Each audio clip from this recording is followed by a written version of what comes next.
बिस्मिल्लाहिर्रहमानिर्रहीम।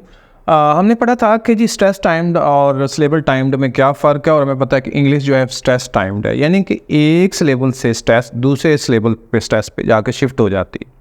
यानी कि डिक्शनरी वर्ड जो हैं वो स्ट्रेस को एक जगह से दूसरी जगह ले जाते हैं, तो उनका जो पढ़ने का अंदाज़ है वो ही चेंज हो जाता है, जिसकी वजह से हम कहते हैं कि पता नहीं क्या गड़बड़ हो गई। मिसाल के तौर पर इंग्लिश में ये उसूल है कि जितने भी नाउन्स होंगे अगर वो टू सिलेबल हैं तो उनका फर्स्ट सिलेबल स्ट्रेस होगा, और जितने भी वर्ब होंगे अगर वो टू सिलेबल हैं तो उनका सेकंड सिलेबल स्ट्रेस होगा।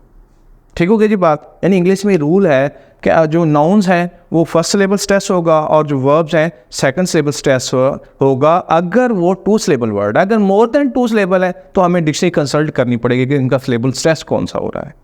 चलें जी, मैंने ये टू सिलेबल वर्ड्स लिखे हुए हैं।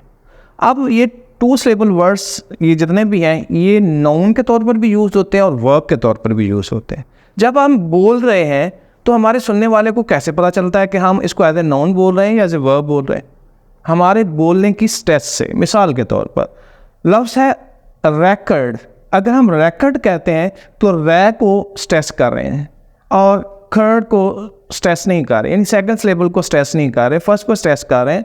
तो इसका मतलब ये है कि सुनने वाला समझ जाएगा कि बोलने वाले का मतलब यहाँ पे वो रैकर्ड को एज ए नाउन मुझ तक पहुँचाना चाहता है। ठीक होगी बात। इसी तरीके से वर्ड है जी ऑब्जेक्ट।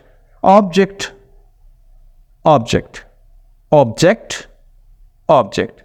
जब हम कहते हैं ऑब्जेक्ट तो हम पहले सिलेबल को स्ट्रेस करते हैं। इट मीन्स कि हम इसे नाउन के तौर पर यहाँ यूज़ कर रहे हैं, और जब सेकंड सिलेबल को स्ट्रेस करेंगे तो इसका मतलब है हम इसे वर्ब के तौर पर यूज़ करें। जैसे हम कहते हैं आई ऑब्जेक्ट, मुझे इस बात पे एतराज़ है, आप क्या कर रहे हैं? ठीक है, the object of this sentences या नाउन के तौर पर यूज़ कर रहे हैं।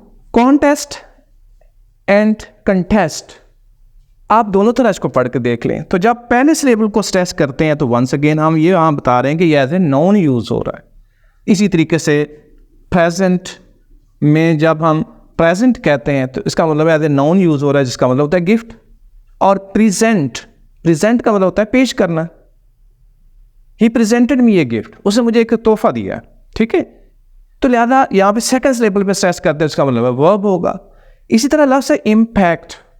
इम्पैक्ट इम्पैक्ट इम पे स्ट्रेस कर रहे हैं तो इसका मतलब एज ए नाउन पढ़ रहे हैं। और अगर सेकंड सिलेबल को स्ट्रेस कर दे तो एज ए वर्ब। अंडरस्टूड है, वो समझ जाएगा। अगर उसे इंग्लिश कहा हो न आती है तो समझ जाएगा कि आप क्या कहना चाह रहे हैं। इसी तरीके से लफ्ज़ है जी प्रोटेस्ट।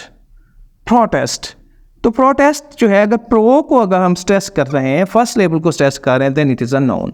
और अगर टेस्ट को सिलेबल अगर हम सेकंड सिलेबल को स्ट्रेस कर दें यहीं पे इसी वर्ड में तो समझ लीजिएगा कि हम इसको एज ए वर्ब यूज़ कर रहे हैं। तो आप ये सिर्फ एक एक वर्ड से आप अंदाज़ा लगा लें कि कितना फ़र्क पड़ता है स्ट्रेस का, कि स्ट्रेस चेंज करने से मीनिंग चेंज हो जाता है।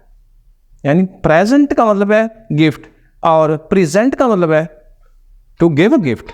ठीक है जी, टू प्रेजेंट समथिंग, यही मतलब होगा ना उसका। तो लिहाजा बस ये बात है कि जिसको हम कह सकते हैं कि ये भी एक इम्पॉर्टेंट फीचर है कि नाउन्स को कैसे प्रोनाउंस किया जाता है इंग्लिश में और वर्ब्स को कैसे प्रोनाउंस किया जाता है। तो नाउन का हमेशा फर्स्ट सिलेबल स्ट्रेस करेंगे और वर्ब का सेकंड सिलेबल स्ट्रेस करेंगे। और अगर वो वर्ड नाउन और वर्ब के तौर पर दोनों के तौर पर आता है तो उसकी स्ट्रेस देखेंगे कि बोलने वाले ने स्ट्रेस किसको किया है।